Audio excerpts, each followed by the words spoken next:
Yes. Hello? Yes, this is Jackie speaking. Hi, my name is Tony, and this is Every Frame a Painting. Some filmmakers can do action, others can do comedy, but for 40 years, the master of combining them has been Jackie Chan. These days, there's a lot of movies that combine funny scenes with fight scenes. But even when the movie's good, the comedy and action seem to be two different directors and two different styles. And that's why Jackie's so interesting. In his style, action is comedy, and his work shows that the same filmmaking principles apply, whether you're trying to be funny or kick ass. So let's dive in. If you'd like to see the names of the films as I'm talking, press the CC button below. Ready? Let's go. So, how does Jackie create action that is also funny? First off, he gives himself a disadvantage. No matter what film, Jackie always starts beneath his opponents. He has no shoes, he's handcuffed, he has a bomb in his mouth. From this point, he has to fight his way back to the top. Each action creates a logical reaction. And by following the logic, we get a joke. In movies, this comedic style goes back to the silent clowns like Chaplin, Lloyd, and Keaton. But I think Jackie has distilled it down to one line of dialogue. Please! I said I don't want trouble! Because he's the underdog, Jackie has to get creative, which brings us to point number 2. He uses anything around him. This is the most famous aspect of his style. Take something familiar, do something unfamiliar. I've seen him fight with chairs, dresses, chopsticks, keyboards, Legos, refrigerators, and of course, not only does this make each fight organic and grounded, it also gives us jokes that couldn't happen anywhere else. Number 3, Jackie likes clarity. He doesn't do dark scenes where everything is color-corrected blue. If his opponent wears black, he wears white. And if his opponent's in white, then he's styling. His framing is so clear that in every shot, he's setting up the next bit of action. Here, even though we're watching the stuntman, 2/3 of the frame is the staircase. A few seconds later, we see why.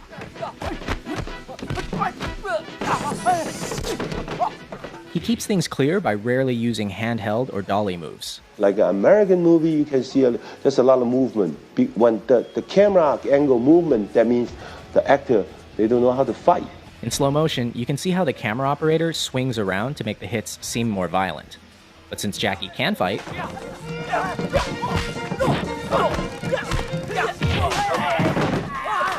I never move my camera. Always steady, wide angle. Let him see I jumping down, I do the flip, I do the fall. When you shoot this way, everything looks more impressive because action and reaction are in the same frame. Notice how you can always see Jackie, the car, and the wall at the same time. But a similar stunt from Rush Hour 3 never includes all of the elements in the same shot, and it doesn't work. The same principle applies to comedy. This shot, directed by Sammo Hung, shows us the punch, the bad guy's face, and Jackie's face all in one. Now check out the same gag in Shanghai Noon. Here, action and reaction are separate shots. It kinda works, but not nearly as well. Why don't more directors do this? Because of number 5. They don't have enough time.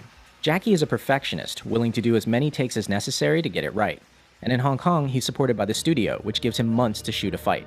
And the most difficult thing is when I throw the fan and coming back, more than 120 tick.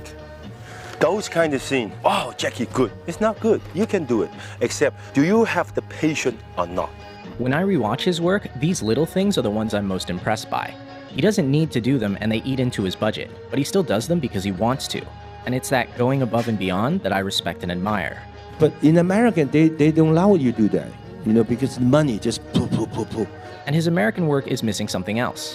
And there's a rhythm also into the way that the shots are performed and also the way they're edited. And Jackie said something very interesting that, that the audience don't know the rhythm's there until it's not there. Jackie's fight scenes have a distinct musical rhythm, a timing he works out on set with the performers. Ready, action, stay where you are. Stay where you are, don't chase me. Boom, boom. Then, boom, see? Everybody looks good. Even experienced martial artists have trouble with it. In his earliest films, you see him learning the timing from Yuan Heping, and it's very much like Chinese opera. But by the mid-80s, working with his own stunt team, He had something totally unique. In America, many directors and editors don't understand this timing, and they ruin it by cutting on every single hit. But in Hong Kong, directors hold their shots long enough for the audience to feel the rhythm.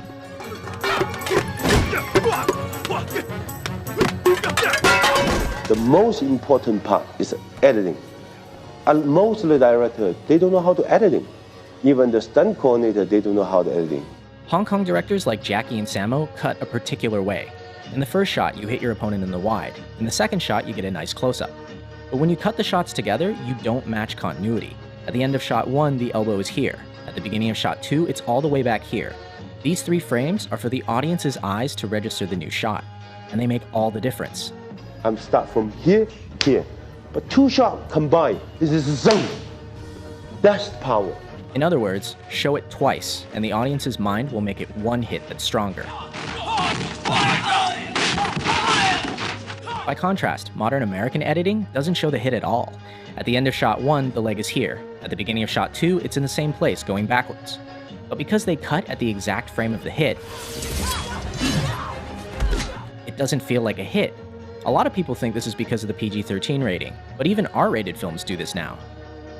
It looks like a bunch of people flailing around, instead of a bunch of people getting hurt.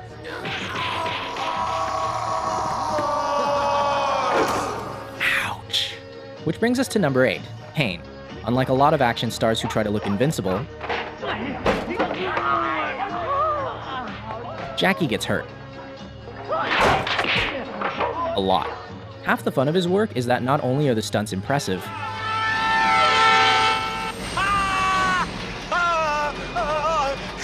there's always room for a joke. Pain humanizes him, because no matter how skilled he is,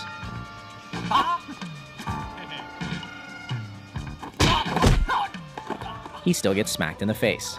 In fact, Jackie's face may actually be his greatest asset. Many times the look he gives is all it takes to sell a joke, like when he does an entire fight holding a chicken. Or dressed as Chun-Li.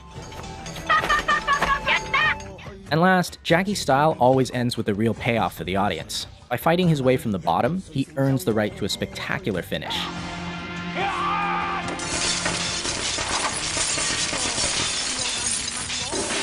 He doesn't win because he's a better fighter, he wins because he doesn't give up.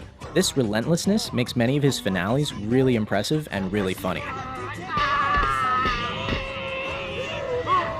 And it's in direct contrast to a lot of his American work, where bad guys are defeated because someone shoots them.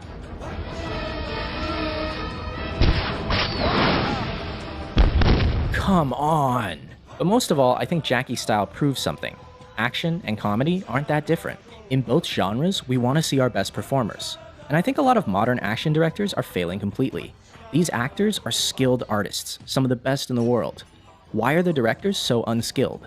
Why am I paying money to not see the action? Whatever you do the best you can, because the film live forever. No, because you know that they're raining and the actor don't have time. I said, would you go to every theater to tell the audience? No, the audience see on the theater, good movie, bad movie, that's all. Exactly. This work will last. And on that note, I leave you with the greatest death scene in film history.